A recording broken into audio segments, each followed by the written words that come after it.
Cream-colored ponies and crisp apple strudels, doorbells and sleigh bells and schnitzel with noodles, wild geese that fly with the moon on their wings. These are a few of my favorite things. All right, today, welcome to Noshin' with Nashies. Today we are going to make schnitzel, so I'll show you our basic ingredients. We've got our pork cutlets. We have eggs, seasoning salt, pepper, Vegeta, onion powder, garlic powder, butter, lemon, parsley, we got Spätzle, green beans, Jager sauce, applesauce, regular breadcrumbs, and all-purpose flour. All right, we've got our thin-cut pork chops here. I have 7. You'll want however many to feed your family. And what we're going to do here is we're going to take these thin pork chops, put them inside a plastic bag, and then pound them out extremely thin using our poundy tool.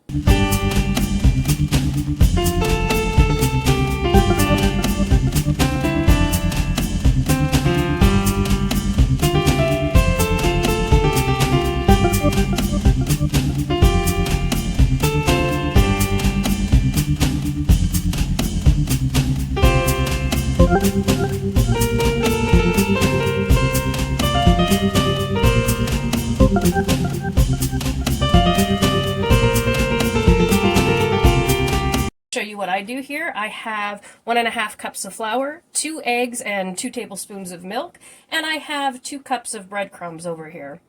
I've pounded out my schnitzel cutlets, and I'm going to add a little bit of garlic powder to my breadcrumbs, a little bit of onion powder to my breadcrumbs,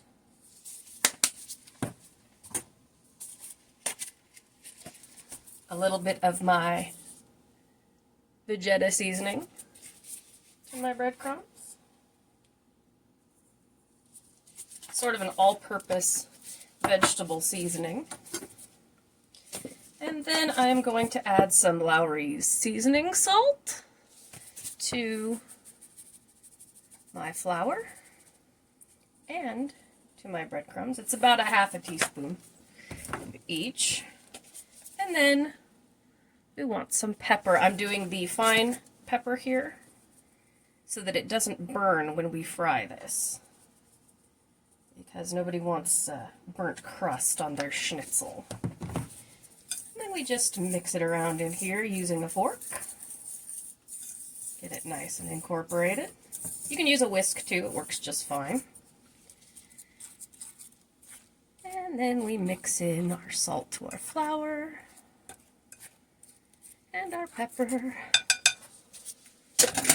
And then this is our egg wash. Like I said, 2 eggs and about 2 tablespoons of milk. You can use water as well. And you can also season this with some salt and pepper if you'd like to.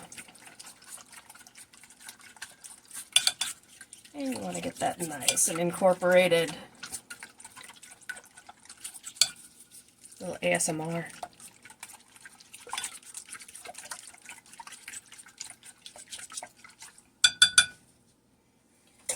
Okay. Now that we've got that all done, you can see our cutlets are nice and thin now.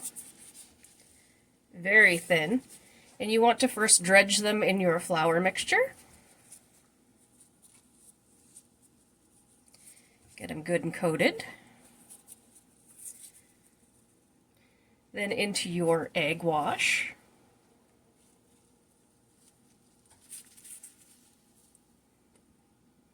Make sure all the flour gets wet. We don't want a naked cutlet. We don't want a naked cutlet. And then next we go straight over into the breadcrumbs.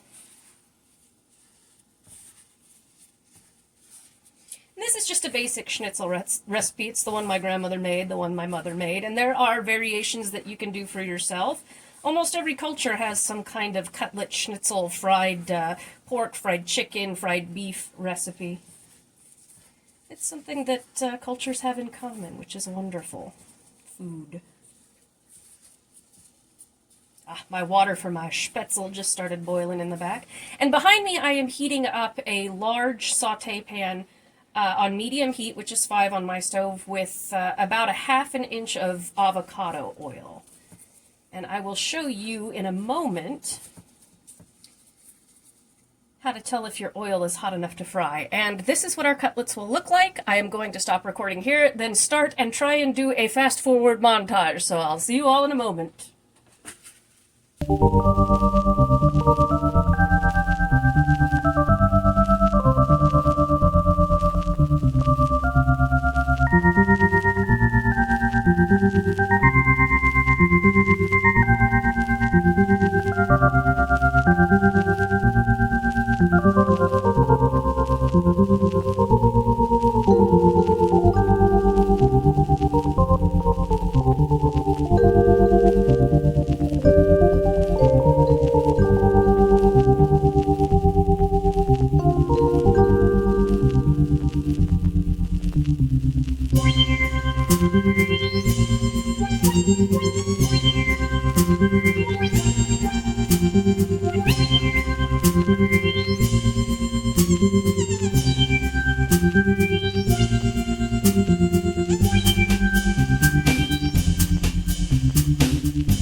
Okay, as you can see here, we've got our oil in our pan heated at medium heat.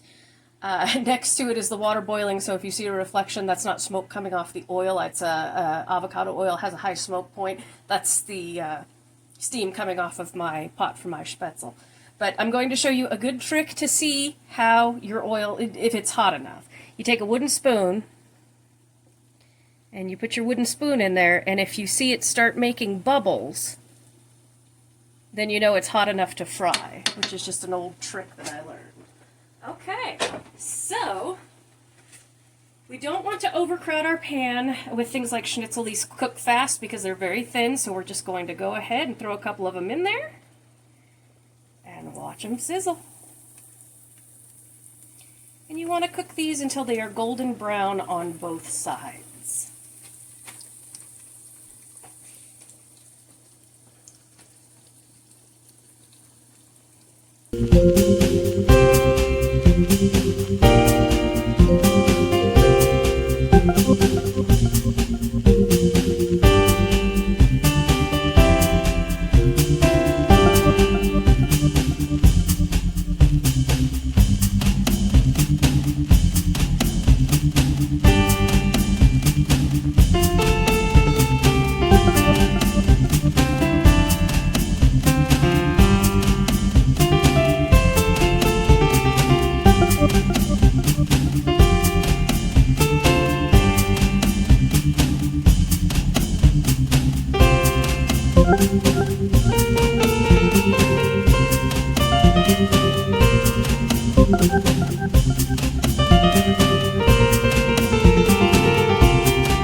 Okay, now that our schnitzel is done, I'm going to take it out and I am going to drain it. And I'm going to place it on a baking sheet lined with no-stick aluminum foil and put it in a warm oven while I show you all how I do my sides for the schnitzel. Okay, while my schnitzel was cooking, I boiled my spätzle according to package directions, which was for 25 minutes, and then I drained that off and let it dry a little bit. Here I've heated up a pan on medium-low heat with 2 tablespoons of Kerrygold butter, which is salted. And we are going to go ahead and throw our spätzle in.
Once everything is nice and coated with butter and warmed through, we're going to go ahead and add just a little bit of fresh parsley. Mix it around. And then we have our side dish. I will show you the finished product in just a moment. Schnitzel fresh out of the oven. Ooh, so nice. And here we have our finished schnitzel topped with parsley and lemon. We have our beautiful spätzle with green beans and a little applesauce because it's good with the schnitzel. It is customary to take your lemon and squeeze it over the top of your schnitzel. And then have a bit of Jager sauce. Thank you so much for tuning into this episode of Noshing with Nashies. I hope that if you've enjoyed this, you will hit like, and if you want to see more, please subscribe. Have a wonderful night, y'all.